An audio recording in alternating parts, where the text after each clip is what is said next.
teachers and the district started the day this close to a deal. Tonight, they're now this close. If you can't tell the difference, neither can I. Maybe our Steve Stayer can tell us what exactly was accomplished in day 3 of the strike in Colorado's largest school district. Steve, everybody there in the room seems very pleased about what they accomplished, but there's no deal.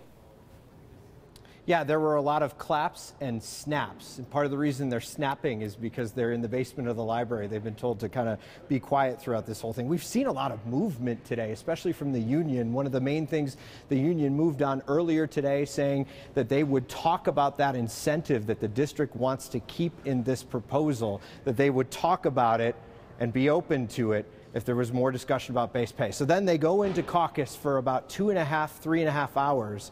They come out just about 30 minutes ago, and we have some video from inside the room as they did. The district comes forward with a proposal. Now, this one meets the union at several places. It adds more than $1 million to base pay. The district says it adds predictability. It also requires fewer credits for teachers to get to that next salary level. The lead negotiator for the teachers union, Rob Gold, described this as big.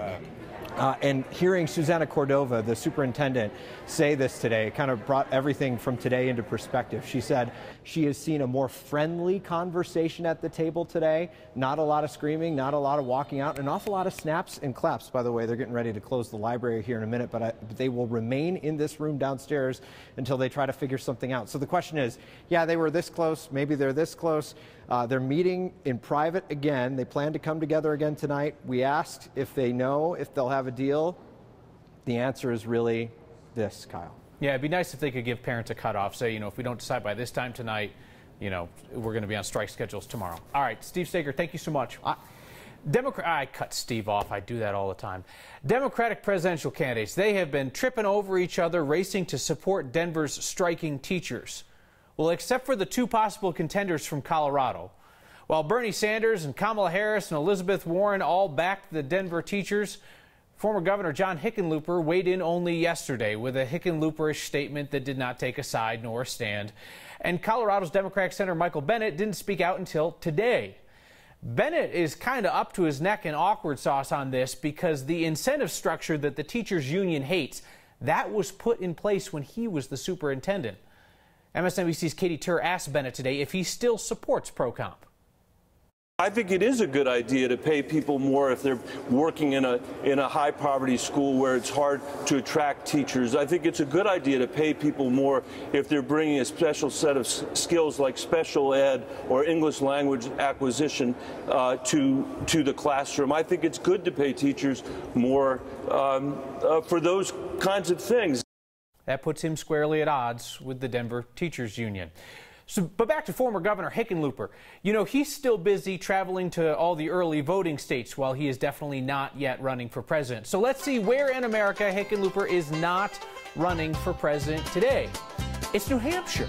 Hickenlooper's Giddy Up Political Action Committee is making a few stops talking climate change and background checks for guns, but he is definitely not campaigning in a state with one of the first primaries in the 2020 presidential race. He is just talking at a house party in Manchester tonight, and he will be speaking at a town hall tomorrow. He has already hit Iowa and South Carolina on his not campaign trail. The majority of what happens at our state capitol does not get much attention, and Democratic Representative Tracy Kraft Tharp from Arvada thinks she knows exactly why. There is somebody in my district who has said to me, Tracy does not do the sexy bills, but she does the things that needs to get done.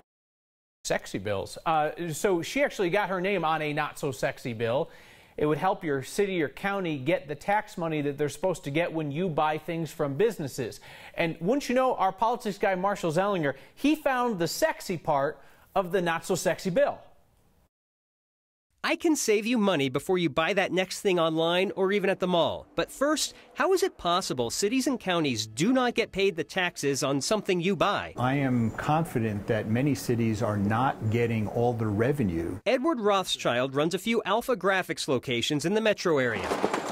And when someone walks into one of his stores and buys something there, they're charged the tax rate for where they're standing. But if they buy online and have it shipped to their home, Alpha Graphics, Macy's, Amazon, whoever is supposed to charge you the tax where you live. If the address is a new location we haven't shipped to before. My manager or I have to go in and set that sales tax system up in our system so it can be used in the future. It's not a simple process. Which is where lawmakers come in, pitching an idea for the state to create a one-stop portal so all businesses have to do is essentially fill in the blanks. This is how cities and counties get paid, exactly.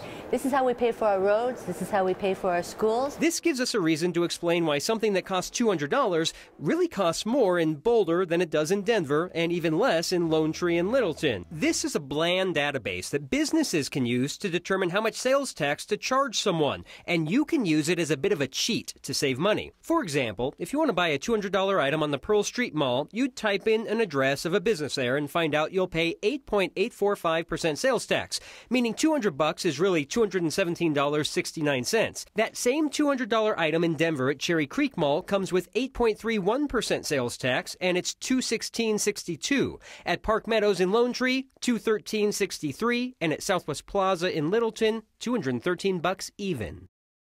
I don't know. The sexy part was only kind of moderately attractive, if we're being honest. That was Marshall Zellinger reporting.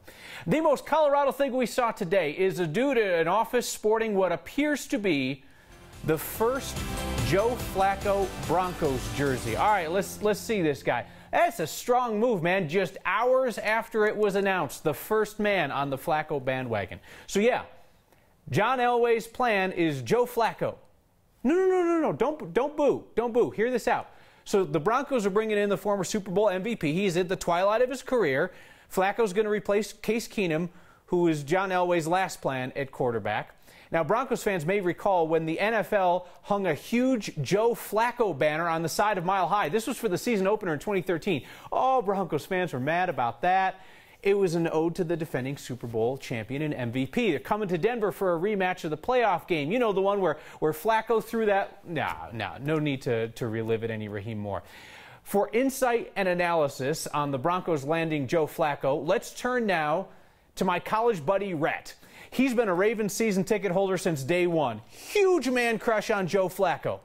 But Rhett can give us an everyday fan's perspective on what the Broncos are going to get in Joe Flacco. He's always been a stand-up guy. He's always been a dependable guy. Rarely have we lost him to injury, except for the most extreme circumstances when he had an ACL tear. He's rough. He's dependable, and I think he can still get the job done for you. So you and me went to college together, so you completely understand how somebody can be a total stud when they're younger and be washed up and really overrated just a few years later. Is that what's going on with Joe Flacco? I think Joe Flacco still has gas left in the tank. I know that you guys have high expectations of quarterbacks coming in their twilight years and leading you to victory, but I still think he can win football games, and I think he can get you to the playoffs if you surround him with the right talent. Hey, thanks for making time. It was good to see you. You got it, buddy. Good to see you, too. Tonight, we are getting some feedback from a next viewer who is sick of us talking about the Denver teachers' strike. One of our anonymous friends on Twitter tweeted, "The world could be ending, but for Colorado news outlets, now yet another minute-by-minute update of the Denver teachers' strike." He continued, "Kyle, can you even find Thornton on a map?" Why, yes, my friend, I can find Thornton on a map. Challenge accepted, and we'll do you one better. There is news out of Thornton today, as that city's changing the way that people will get around. Thornton's going to become the first city in the metro area to allow bikes to yield at stop signs. We've told you about this statewide debate over safety stops, which is the method that a lot of cyclists prefer, demonstrated here in this video by State Senator Andy Kerr. Last year, state legislators voted to allow cities to create their own safety stop rules. They can kind of do it one at a time. Here's how this works. When you're riding your bike and you come to a stop sign, you do have to slow down to see if the intersection's clear. If it is, you just keep going. If it isn't, you have to stop, give other traffic and pedestrians the right of way. At a traffic light, treat it like a stop sign. You have to stop completely, and then when it's clear, you can ride through. It creates less confusion, less conflicts, and ultimately less crashes at intersections. It's going to create smooth traffic flow for both bicyclists and people driving, because that's where most of the interactions occur, in the intersection.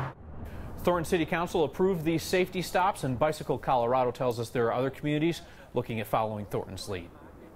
She first went on strike when she hoped to make $7,000 a year. This is her third time on the picket lines. It's disruptive to our students. It was then and it is now. A brewer in the high country is about to get a high-powered beer bath. And a sporting goods store takes a stand against the liberals and goes out of business as a result. I don't like losing a business over it, but I would rather be able to live with myself. A Coloradan's lesson in free speech and capitalism. Next.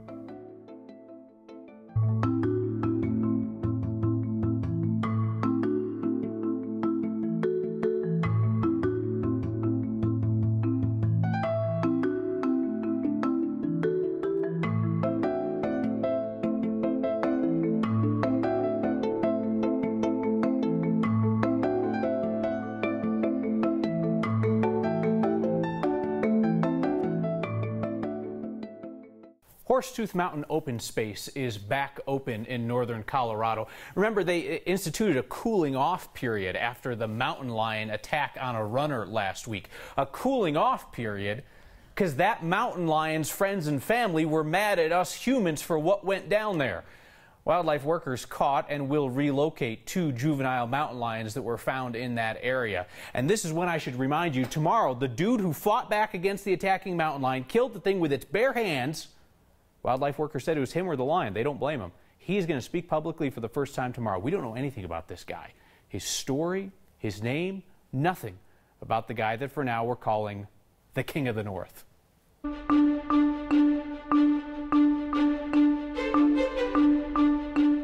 Windy and warmer along the Front Range today, and in the mountains kind of bracing for what could be a rather large snow event that's shaping up. 60 in February, we'll take that when temperatures are typically in the mid-40s. But how about the wind? Winds to 80 and 90 miles per hour. Damaging winds continue tonight. National Weather Service extending out that high wind warning up through Cheyenne, south through Castle Rock, Pueblo, and Trinidad. Gusts could exceed 60 and 70 miles per hour between now and midnight. Not a lot of wind here in the city, but we're bracing for a cold front to the north and a lot of moisture coming our way from a California storm that has already brought a ton of snow to the high country, and more snow forecast tonight. Winter weather and travel advisories posted. So even though down here it's mild and dry in Denver, a whole different weather world in the high country, and go prepared if you're traveling over some of those higher mountain passes tonight. Speaking of tonight, we are calling for a low of 34 in the city with partly cloudy skies and less wind. Tomorrow, mid-50s. Tomorrow night that front comes in, so we put a few snow showers in that'll move out early Friday morning. Decent start to the weekend, cold end to it. A little bit of light snow late Sunday into Monday, and maybe up to 2 inches of snow for the holiday as we kick off the first part of next week, Kyle. Kathy, thank you. It seemed like a solid business decision. Sporting goods store down in very conservative Colorado Springs decided it was going to take a stand against liberal NFL athletes and their kneeling for our national anthem. So this store pulled all of its Nike stuff off its shelves because Nike stood up for Colin Kaepernick and his kneeling. Well, now that store is going out of business. After 20 years of selling gear, the owner of Primetime Sports says he cannot afford his lease. Stephen Martin, to his credit, admits that his political decision is the major reason he has to close up shop. He's been standing up for the politics he believes in for years. A couple years ago, he canceled an autograph session with the Broncos' Brandon Marshall to protest his decision to kneel during the anthem. Being a sports store without Nike is kind of like being a milk store without milk or a gas station without gas. How do you do it? They have a monopoly on jerseys. Martin says he does not regret standing up for what he believes in, even if capitalism means he's going to lose his store. He says he would rather be able to live with dignity. So can we return to that Joe Flacco trade thing today? Our Marshall Zellinger, who grew up going to Denver Broncos games with his mom and his grandfather, saw Flacco today and noticed something about the Broncos' choice of quarterback. What he noticed was a pattern. Since John Elway went from field level to club level, the Broncos have had an eclectic history of starting quarterbacks. You know, Brian Griese, Chris Miller, Gus Frerotte, Steve Berline, Jake Plummer, Danny Cannell. Hang on, you didn't even notice we flipped Berline and Cannell. Jay Cutler, Kyle Orton, Chris Sims, Tim Tebow, Peyton Manning. Wait, what are you doing on this list? Brock Osweiler, Trevor Siemian, Paxton Lynch, Case Keenum, and now Joe Flacco. If it wasn't for Manning's 2 Super Bowls in 4 years and Jarius Jackson starting 1 game in 2003, some might think the Broncos have a thing for semi-talented quarterbacks who kind of look alike. Oh, I didn't realize Marshall had a little spicy side. Well, we knew that Denver teachers had one. They have had one for a long time, like this teacher, on strike a half century after the first time that she went on the picket line. I don't think he'd ever get used to this. Some historical perspective to cut through the chants and the cheers. Next.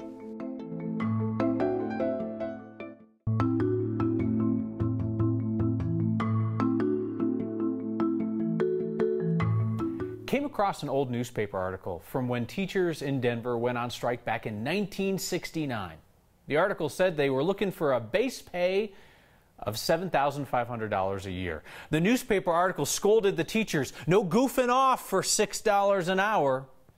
There's a Denver teacher who walked that picket line in 1969 and is back out striking this week. Our photojournalist Mike Grady has her story. This scene is becoming quite familiar. Fair pay. Even more so Yesterday. for Kathleen Braun. She's picketed DPS before. 69 and 94 and now 19. Kathleen teaches math at Emily Griffith. I don't want to be around at the next one. She was a second-year teacher when she first marched 50 years ago in what was described at the time as Colorado's first teacher strike. We went out on strike and there was a court battle over whether it was legal for us to strike. In retaliation, my principal gave me my evaluation at the end of the year. After I left the room and had signed it, he turned it over, said I was a striker and insubordinate.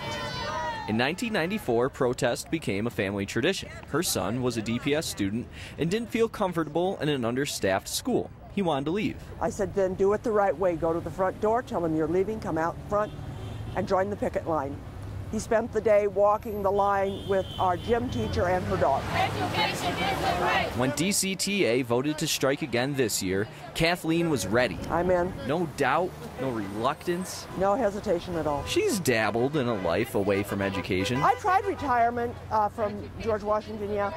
I lasted about a year and a half and knew I was a dead failure at it. Kathleen returned for what she knew best, not only teaching, but also standing up for what she felt she deserved. I got my bonus this year.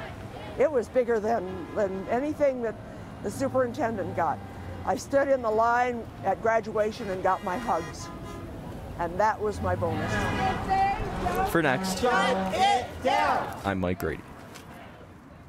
Kathleen picketed this morning, went over to watch bargaining tonight. She told us she'll be there till a deal is reached. Clap it up for the DPS students who are doing something more productive with their strike week than just sitting in endless study halls and gym classes with subs. These young women from East are volunteering around the city. Today at the 4th Street Compassionate Care Center. Yesterday they were at the Volunteers of America Mission downtown. And it'll be someplace new tomorrow if the strike continues. When Next continues, a bad day at a brewery. There is such a thing. We've all had one of those days at work. This is that day for John, the head brewer at Guanella Pass Brewery in Georgetown. Puts up the bucket, it tips, it falls, and it knocks the clamp off a tank of their IPA. And poor John, he is getting power washed in all the wrong places. He smartly retreats, but even when he comes back with a new clamp and a diminished stream of beer, he still has a struggle on his hands and a mess on the rest of himself. John, I hope you got a cold beer and a hot shower after that. Cheers to you for having the sense of humor to share your surveillance video with the rest of us. Kellen writes in this evening, Kyle, nice Raheem Moore pun. Hopefully it didn't fly over people's heads. I see you, Kellen. I like you. I like you. Carrie writes in, love that you just said awkward sauce. Doesn't that, everybody says awkward sauce, right? That's an everybody thing. Stan Wright finally says, how great would it be if we find out that Kyle is actually the mountain lion guy? Dude, I am not the mountain lion guy. Fighting off a big cat with my bare hands, I can't always get the pickles open myself. My wife helps. See you next time. Subscribe to the Next YouTube channel for the best of Next and some other stuff.